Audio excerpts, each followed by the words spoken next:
ओम गण गणपते नमः। आज अपने सुनेंगे वाल्मीकि रामायण अयोध्या कांड का अगला सरग। श्री हरि का स्मरण करते हुए प्रेम भाव से सुने और ज़्यादा से ज़्यादा श्री राम के भक्तों में शेयर करें।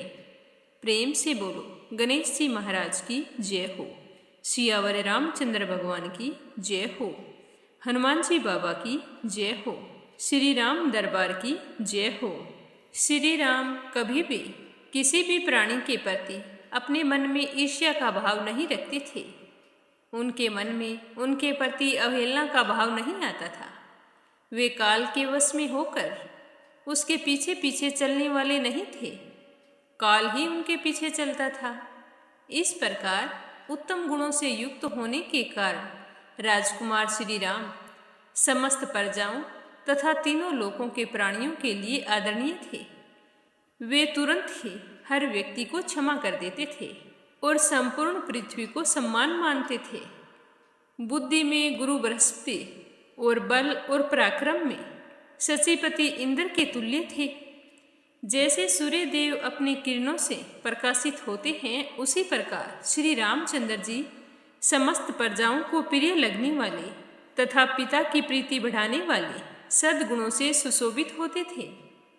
वे सदाचार संपन्न, अजय, पराक्रमी और लोकपालों के समान तेजस्वी श्री रामचंद्र जी को पृथ्वी, भूदेवी और भूमंडल की प्रजा ने अपना स्वामी बनाने की कामना की, क्योंकि सारे के सारे श्री राम से बहुत ही अधिक स्नेह करते थे। राजा दशरथ ने जब देखा कि श्री राम अनुपम गुणों से युक्त है और दुश्मनों को संताप देने वाला है, तो उन्होंने मन ही मन कुछ विचार करना शुरू कर दिया। उन चिरंजीवी बूढ़े महाराज दशरथ के हृदय में यह चिंता हुई कि किस प्रकार मेरे जीते जी श्री रामचंद्र जी यहाँ के राजा बन जाएं और उनके राज्याभिषेक से प्राप्त होने वाली यह प्रसन्नता मुझे कैसे सुलभ होगी। उनके हृदय में यह उत्तम अभिलाषा बारंबार चक्कर लगाने लगी कि कब मैं अपने प्रिय पुत्र श्री राम का राज्याभिषेक देखूंगा। तो राजा दशरथ सोचने लगे कि श्री राम सब लोगों के अभ्युदय की कामना करते हैं, संपूर्ण जीवों पर दया रखते हैं। वे लोक में वर्षा करने वाले मेघ की भांति मुझसे भी बढ़कर प्रिय हो गए हैं। श्री राम बल और पराक्रम में यम और इंद्र के समान, बुद्धि में गुरु बृहस्पति के समान और धैर्य में पर्वत के समान है, और गुणों में तो मेरा पुत्र मुझसे भी आगे है।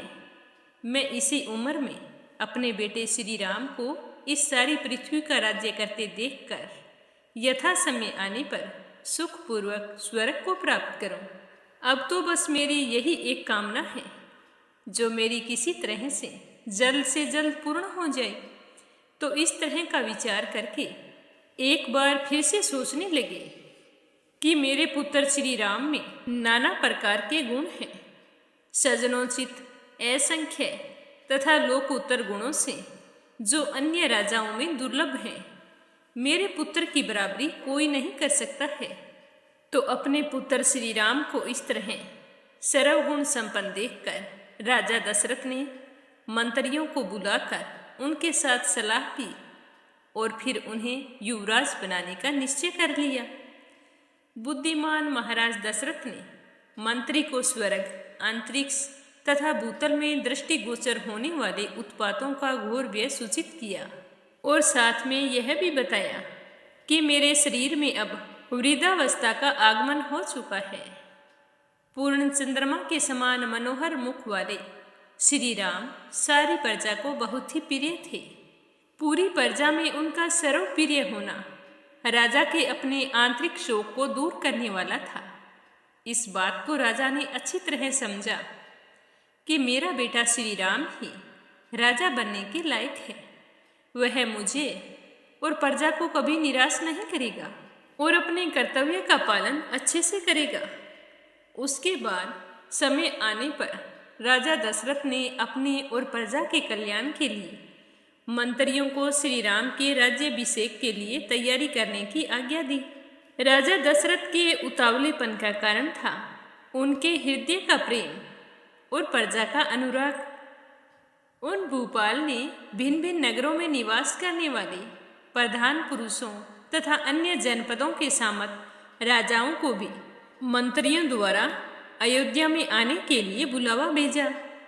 उन सब को ठहराने के लिए घर देकर नाना प्रकार के आभूषणों द्वारा उनका यथा योग्य सत्कार किया। उसके बाद राजा स्वयं भी अलंकृत होकर सबसे उसी प्रकार मिले जैसे प्रजापति ब्रह्मा प्रजावर्ग से मिलते हैं। जल्दबाजी के कारण राजा दशरथ ने केके नरेश को तथा मिथिलापति जनक को भी नहीं बुलाया और ना ही भरत और शत्रुघ्न को बुलाया। बस यही सोचकर रह गए कि यह प्रिय समाचार वहीं पर सुन लेंगे, क्योंकि यह सब कुछ देवताओं द्वारा रचा हुआ भरमजाल था। अगर उनको बुला लेते तो श्री राम का राज्याभिषेक जरूर हो जाता और वे वन में नहीं जा पाते, क्योंकि जिस कार्य के लिए श्री राम का अवतरण हुआ था उसके लिए उनका वन में जाना जरूरी था। लेकिन राजा दशरथ इन सब बातों से अनजान थे। बस उन्हें तो उतावलापन हो रहा था कि जल्दी से मेरे पुत्र श्री राम का राज्याभिषेक हो जाए। तो राज्याभिषेक का दिन आ गया।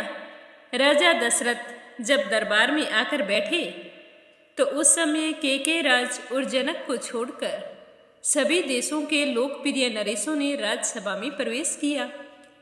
वे सभी नरेश राजा द्वारा दिए गए नाना प्रकार के सिंहासनों पर राजा दशरथ की ओर मुख करके विनीत भाव से बैठे थे। राजा दशरथ बहुत ही खुश थे।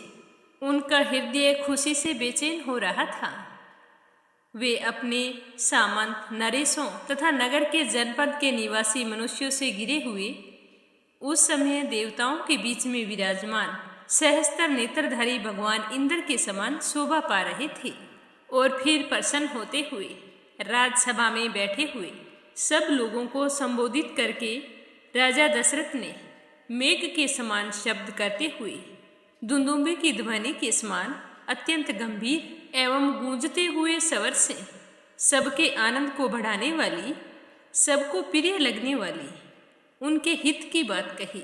उस समय राजा दशरथ का स्वर राज उचित, स्निग्धता और गंभीरता आदि गुणों से युक्त था, अत्यंत कमनीय और अनुपम था। और वे उस अद्भुत रसमय स्वर से वहां उपस्थित सारे नरेशों को संबोधित करके कहने लगे कि हे सज्जनों, आप लोगों को यह तो पता है कि मेरे पूर्वज राजधिराजों ने इस श्रेष्ठ राज्य का, यहाँ की प्रजा का किस प्रकार पुत्र की भांति पालन किया था। समस्त इक्ष्वाकुवंशी नरेशों ने जिसका प्रतिपालन किया है, उस सुख को भोगने के योग्य संपूर्ण जगत को अब मैं भी कल्याण का भागी बनाना चाहता हूँ। इससे आगे क्या हुआ यह सुनेंगे कल के सर्ग में।